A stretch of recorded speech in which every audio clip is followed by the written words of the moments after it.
Today, we turn our attention to the Vikings, those legendary seafarers of the North. You know them. Of course, the bearded warriors of popular imagination, supposedly crowned with horned helmets. Though I should mention, that particular detail is pure Hollywood invention. The real Vikings never wore such impractical headgear. What they did do, however, was transform raiding into something of a professional calling, and for nearly 3 centuries, beginning in the year 793, they became the terror of medieval Europe. These Norsemen plundered monasteries with methodical efficiency, reduced villages to ash, and even held kings for ransom. They were, in essence, a medieval incarnation of organized chaos. Though instead of stolen cars, they commanded sleek dragon-prowed longships that could appear without warning on any coastline. But here lies the fascinating question: what made the Vikings so devastatingly effective in warfare? They possessed nothing comparable to Rome's legendary military machine. They had no access to gunpowder like the Chinese. They didn't even wear particularly impressive armor yet. Somehow, these northern raiders could reduce fully armored knights to humiliation, could extract tribute from entire English kingdoms,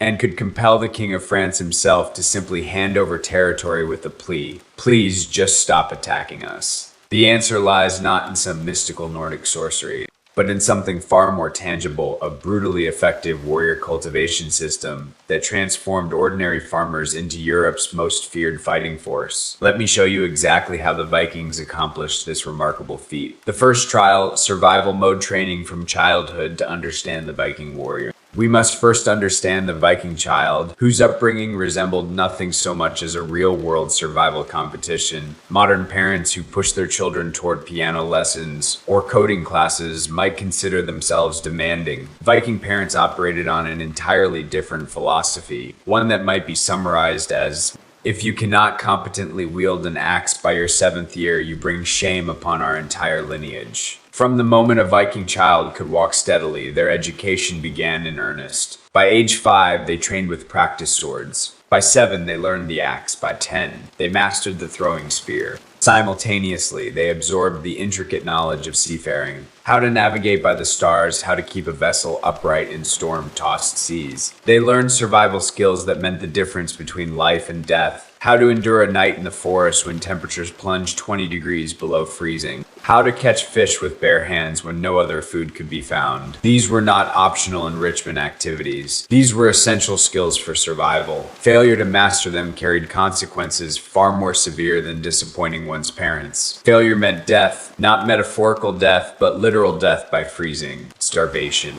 or predation. The Nordic environment itself was a merciless teacher. Imagine inhabiting a land where winter claimed half the year, where the soil proved too poor to reliably grow crops, where wolf packs posed a constant threat. The Viking homeland resembled nothing so much as the lands beyond the wall in those popular fantasy tales. Except instead of supernatural ice demons, they faced something arguably more terrifying: famine. This harsh reality instilled in every Viking child a fundamental understanding: become strong or perish. Such an environment produced not merely soldiers, but natural-born survivors. When you placed a Viking warrior, someone who had spent their entire childhood in what might be called hell mode, onto a battlefield, they perceived not horror, but something almost comfortable by comparison. The battlefield was, quite literally, less threatening than home. The second trial: religious belief as the ultimate pre-battle motivation. Now we must examine the Viking religious worldview, because this belief system functioned essentially as an elaborate cult of glorious death. Christianity taught its followers to love their enemies, to turn the other cheek when struck. The Norse faith taught something radically different. It promised that warriors who died with exceptional bravery in battle would ascend to Valhalla, the Hall of the Slain, where infinite quantities of ale and meat awaited them, where beautiful warrior maidens called Valkyries would attend to their every need, and where their daily routine would consist of combat, feasting, and more combat in an endless, glorious cycle. It was in essence a medieval warrior's vision of paradise. But here is what made this belief system so psychologically powerful: only those who died in battle could enter Valhalla. If you died peacefully in your bed, surrounded by family, I'm afraid Valhalla's gates remain closed to you. Instead, you descended to Helheim, a cold, dreary realm of shadows, essentially the Norse equivalent of an eternal, joyless retirement home. For the Viking warrior, then, death in battle was not a tragedy to be avoided. Death in battle was the ultimate achievement, the crowning glory of a life well lived. Consider for a moment how this belief system functions psychologically. Imagine if your religion promised that dying at your work would guarantee paradise, while retiring peacefully and passing away in old age would condemn you to eternal misery. How would such a belief affect your approach to your profession? You would pursue it with absolute reckless dedication. This was the Viking mindset. They did not fear death. What they feared was dying without glory, without honor, without earning their place in Odin's great hall. This belief system cultivated a psychological state that modern military psychologists would recognize as battle frenzy. Viking warriors could enter a state of near madness during combat, abandoning all concern for personal safety,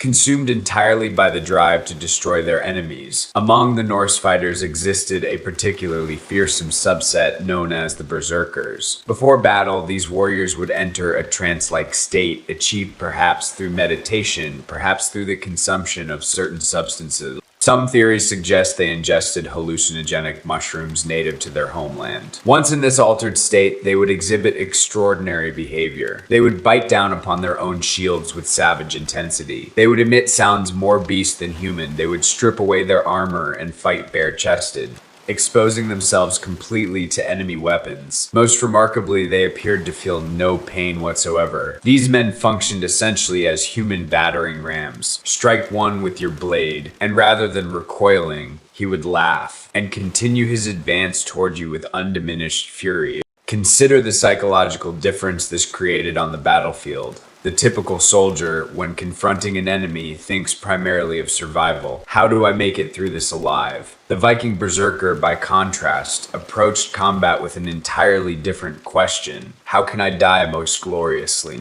This psychological advantage proved invaluable. When your opponent fears death while you actively seek it, you have already won half the battle before weapons are even drawn. The third trial, weapons and tactics. Simplicity made lethal. Now we must examine the Viking arsenal.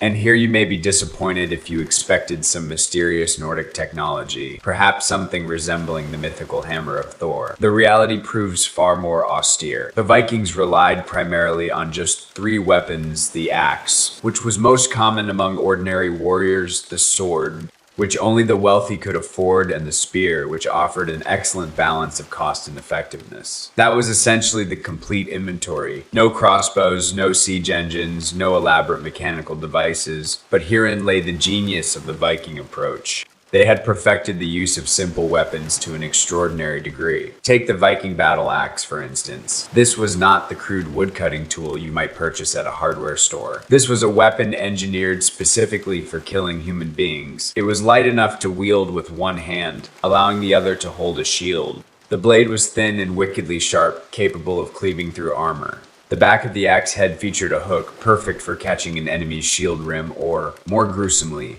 the neck. More importantly, Vikings began training with axes from the age of 5. By the time they reached 20 and entered their first real battle, their proficiency had transcended conscious thought and become pure muscle memory. You understand how professional athletes can execute perfect movements without conscious deliberation.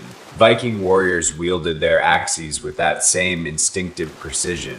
They did not need to aim in any deliberate sense. Their bodies simply knew, through thousands of hours of practice, exactly how to strike. As for tactics, the Vikings employed a formation that became legendary throughout medieval Europe: the shield wall. The concept sounds deceptively simple. Warriors would stand shoulder to shoulder in a tight line, their shields overlapping to create a mobile barrier. But executing this formation effectively required extraordinary discipline and coordination. Each warrior had to maintain his position precisely, leaving no gaps in the wall. The front rank defended with their shields, while the rear ranks thrust spears over and between the shields at enemy targets. The entire formation had to move as a single organism, advancing or retreating in perfect unison. This required countless hours of practice, and Vikings drilled in shield wall formations from childhood. When a well-trained Viking shield wall advanced upon you, the experience resembled facing a slow but utterly unstoppable grinding machine. You could not break through the shields, you could not flank the formation, you could only watch helplessly as this wall of wood and iron and determined men rolled forward to crush you. The Vikings possessed another devastating tactical innovation, the feigned retreat. They would deliberately simulate defeat, turning and fleeing from the battlefield. Their enemies, seeing this apparent route, would think, "Excellent, they're running," and would break formation to pursue the fleeing Norsemen. And once the enemy formation had broken apart, once their soldiers had exhausted themselves in the pursuit, the Vikings would suddenly wheel about, reform their shield wall with practiced precision, and proceed to methodically slaughter their now disorganized opponents. This stratagem proved devastatingly effective throughout the medieval period, primarily because most European armies consisted of hastily conscripted peasants who possessed little military discipline. When these untrained soldiers saw their enemies fleeing, they could not resist the impulse to chase them down. The Vikings exploited fundamental weaknesses in human nature: greed and impulsiveness. They understood that the promise of easy victory would override tactical sense in the minds of their opponents. The fourth trial, the dragon ships. The Viking Tesla. Now we must discuss perhaps the most revolutionary aspect of Viking warfare: their ships. These vessels, with their distinctive dragon-headed prows, represented a technological achievement that gave the Norse an almost insurmountable strategic advantage. Because these longships possessed shallow drafts, they could be driven directly onto beaches. The Vikings required no harbors, no docks, no port facilities whatsoever. They could make landfall on virtually any stretch of coastline, which rendered traditional defensive strategies nearly worthless. Imagine yourself as a medieval king attempting to defend your realm against Viking raids. How would you possibly protect your kingdom? You could not station garrisons along every mile of coastline. The manpower requirements would be astronomical, and the Vikings might strike the eastern shore today, then appear on the western coast tomorrow. Their movements were utterly unpredictable. Consequently, European kingdoms adopted a strategy that might charitably be called pragmatic, though it more closely resembled capitulation. They paid protection money, yes, you understand correctly. The entire Kingdom of England regularly paid tribute to Viking raiders. This payment bore the name Danegeld, literally Danish gold, which might be more accurately translated as money we give to the Danes in the desperate hope they will leave us alone. It was, in essence, a medieval protection racket. The most darkly amusing aspect of this arrangement was its unreliability. Some Viking bands would accept the payment, then immediately sail off to plunder a different region. Others would take the gold, return home for a few years, then reappear with a new demand, explaining that inflation had occurred and the tribute needed to be increased. The dragon ships provided the Vikings with strategic mobility that no other force of the era could match. In an age when armies moved at the speed of marching men and horses, when communication traveled only as fast as a rider could gallop, the Vikings could appear hundreds of miles away within a matter of days. To use a modern analogy, it was as though you were playing a strategy game where your opponents were still deploying infantry units while you had already unlocked helicopter technology. The fifth trial, social structure, a society where every man was a warrior. To fully understand Viking military effectiveness, we must examine the structure of Norse society itself. For this explains how they could mobilize such extraordinary numbers of capable fighters. Medieval European society operated according to a rigid hierarchy. The nobility fought wars. Knights fought wars. Peasants tilled the soil and did not fight unless they were forcibly conscripted, in which case they made poor soldiers indeed. Viking society functioned quite differently. The nobility fought wars, certainly, but the free farmers, the carls, who formed the backbone of Norse society, they both cultivated their land and fought in battles. Only the thralls, the enslaved laborers, were exempt from military service. Do you perceive the crucial difference? In Viking society, every free man was a potential warrior. This was not a professional standing army. This was a culture of universal military service. The reason for this lay deep in Viking cultural values. Norse society held that a true man must be capable of three essential things. First, he must provide for his family. Second, he must protect his family. Third, he must win honor for his lineage. If you could not fight, you were not considered a complete man. You would face mockery, you would struggle to find a wife, you would possess no social standing whatsoever. Therefore, every Viking male learned the arts of war not as an optional skill, but but as an absolute necessity for social survival. Moreover, Viking society possessed a unique institution called the Thing, a democratic assembly where all free men could gather to debate laws, resolve disputes, and decide whether to launch military expeditions. This meant that Viking warriors were not conscripts dragged unwillingly to battle. They were volunteers who had participated in the very decision to go to war. When your military force consists of men who have chosen to fight, who have voted for the campaign they are undertaking, their morale and combat effectiveness will exceed that of pressed peasant levies by an order of magnitude. Moreover, the Vikings operated according to a principle they called the sharing of spoils. The plunder seized in raids did not flow entirely into the chieftain's coffers. Instead, it was distributed according to each warrior's contribution to the victory. The more enemies you slew, the more formidable your combat performance, the greater your share of the treasure. This was, in essence, a performance-based compensation system applied to warfare. Imagine your employer announcing, "This quarter, our objective is to raid 3 monasteries. Those who meet their targets will receive double bonuses." How would you respond? You would work with extraordinary dedication. Viking warfare was not prosecuted for abstract concepts like national glory or ideological principles. It was undertaken for tangible, immediate rewards, gold, land, slaves, and honor. This incentive structure created a military force characterized by remarkable initiative and motivation. The sixth trial, intelligence and reconnaissance. The Viking Information Network here, we encounter an aspect of Viking warfare that historians frequently overlook. Their sophisticated intelligence gathering capabilities. The Vikings did not simply sail randomly about hoping to stumble upon wealthy targets. They conducted methodical reconnaissance before launching their raids. The key to understanding this lies in recognizing that Vikings were simultaneously merchants and raiders. These two identities were not separate, they overlapped and reinforced one another. A Viking band would first visit a region in the guise of peaceful traders, during which time they would carefully observe several crucial factors. How wealthy was this settlement? What was the strength of its defenses? What routes offered the best approach for an attacking force? At what times of year or what times of day were the defenses at their weakest? Then they would return home, gather a fleet of ships, and reappear several months later. But this time, they came not to trade, but to take by force what they had previously noted. The Vikings displayed a particular fondness for attacking monasteries, and the reasons for this preference were coldly practical. Monasteries possessed considerable wealth, having accumulated substantial donations of gold, silver, and precious religious artifacts over generations. They maintained virtually no military defenses, as monks were men of prayer, not warriors, and they were typically situated in isolated locations along coastlines or rivers, precisely the terrain where Viking longships could approach with ease. From the Viking perspective, monasteries were essentially unguarded treasure vaults. In the year 793, Vikings descended upon the monastery of Lindisfarne on the northeastern coast of England. This raid is now recognized as marking the beginning of what historians call the Viking Age. The attack sent shockwaves of horror throughout the Christian world. One contemporary scholar recorded his anguish. "Never before has such terror appeared. The heathens have desecrated God's sanctuary and spilled blood upon the altar itself." But for the Vikings, this was simply another Tuesday. Furthermore, Viking chieftains shared intelligence with one another.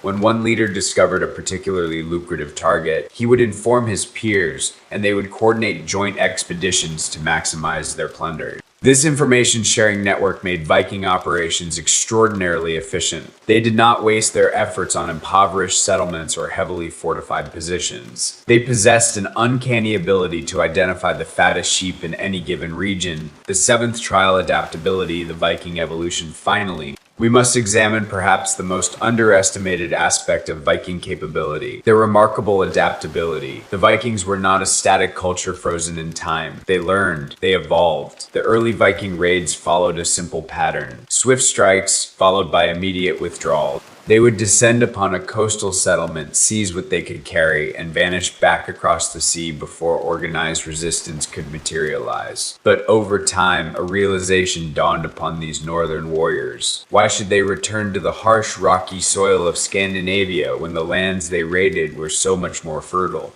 so much more pleasant, and so they began to settle permanently in the territories they had once merely plundered. In England, they established the Danelaw, a vast region where Danish law and customs held sway. In France, they carved out Normandy, the very name meaning land of the Northmen. In the distant east, they founded Kievan Rus, which would eventually become the foundation of the Russian state, and they did not merely occupy these lands. They wove themselves into the very fabric of local culture. In Normandy, the Vikings learned to speak French with the fluency of natives. They embraced Christianity, abandoning the old gods of Asgard for the cross. They adopted the feudal system and the code of chivalry. Within a century, their descendants would cross the Channel to conquer England in 1066. But by then, they no longer called themselves Vikings. They had become Normans, men of the north who had transformed into something new. This adaptability represented a strategic advantage of the highest order. Most conquerors throughout history have attempted to impose their own culture upon subjugated peoples, inevitably provoking resistance and rebellion. The Vikings employed the opposite approach. They absorbed the strengths of local cultures while retaining their own martial prowess and warrior spirit. They were like a virus that continually evolves, becoming ever more difficult to combat with each generation. Moreover, the Vikings studied their enemies' tactics with the dedication of scholars. When they recognized the devastating effectiveness of European heavy cavalry, they began training mounted warriors of their own. When they encountered the formidable defenses of stone castles, they mastered the arts of siege warfare. By the later Viking Age, these northern warriors had evolved far beyond the early image of axe-wielding berserkers charging mindlessly into battle. They had transformed into professional, combined arms forces capable of sophisticated military operations. Now let us draw together the threads of this tapestry. The Vikings' extraordinary military effectiveness did not stem from any single factor. Rather, it emerged from a complete integrated system of warfare and culture. First, environmental forging. The harsh Scandinavian climate produced natural survivors, men hardened by necessity. Second, cultural programming. Their religious beliefs eliminated the fear of death that paralyzes ordinary soldiers. Third, lifelong training. Weapons instruction beginning at age 5 created masters of combat. Fourth, advanced technology. The dragon ships provided unmatched strategic mobility. Fifth, incentive structures. The sharing of plunder motivated warriors to excel. Sixth, intelligence superiority. Their merchant activities provided perfect cover for reconnaissance. And seventh, adaptive evolution. Their capacity to learn and improve continuously. When you combine these elements, you create not merely soldiers, but perfect instruments of war. Viking warriors were not born as supermen. They were products of a system, a comprehensive cultural machine designed to forge fighters. If you took a modern person and raised them from childhood within Viking society, subjecting them to the same training and cultural conditioning, that person would become a formidable warrior. Conversely, if you removed a Viking from his harsh world and placed him in comfortable modern society, his edge would gradually dull. What does this reveal to us? Environment shapes humanity. The Vikings inhabited a world where strength was not optional. It was the price of survival. Their entire culture, their religion, their social structures all were designed, whether consciously or through generations of evolution, to produce warriors. When you deploy such men against hastily conscripted peasant armies, farmers who have received minimal training, who fear death, who fight only because their lord commands it, the outcome becomes inevitable. This was never a fair contest. This was professionals dominating amateurs. Of course, the Viking Age eventually drew to a close, but not because anyone defeated them in battle. Rather, it ended because the Vikings succeeded too completely. They had conquered so many territories, accumulated so much wealth, seized so much land, that raiding became unnecessary.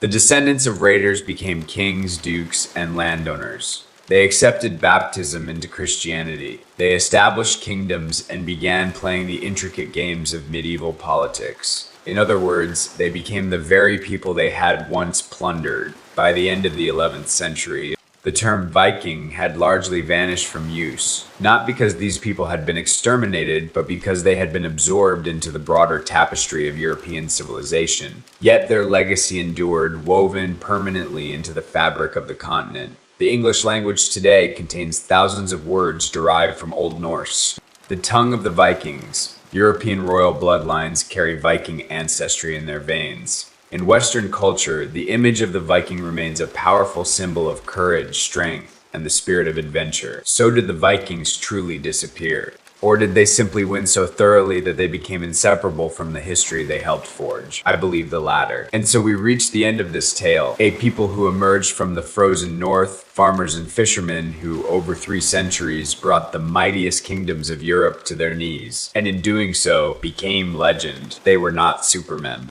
They were products of a system, and at the heart of that system lay a simple principle. In an extreme environment, through lifelong training, you can forge warriors who do not fear death, who possess supreme skill, who wield superior equipment, and who fight with fierce motivation. Simple in concept, devastatingly effective in practice. Brutal. Yes, but undeniably real. This was the Viking way. This was their truth, and perhaps, as you drift towards sleep tonight, you might reflect on this. That greatness, whether in war or any human endeavor, rarely springs from innate superiority. Rather, it emerges from systems, from cultures, from environments that demand excellence and provide no alternative but to rise to the challenge. The Vikings understood this truth in their bones, and for 3 centuries, all of Europe learned it as well.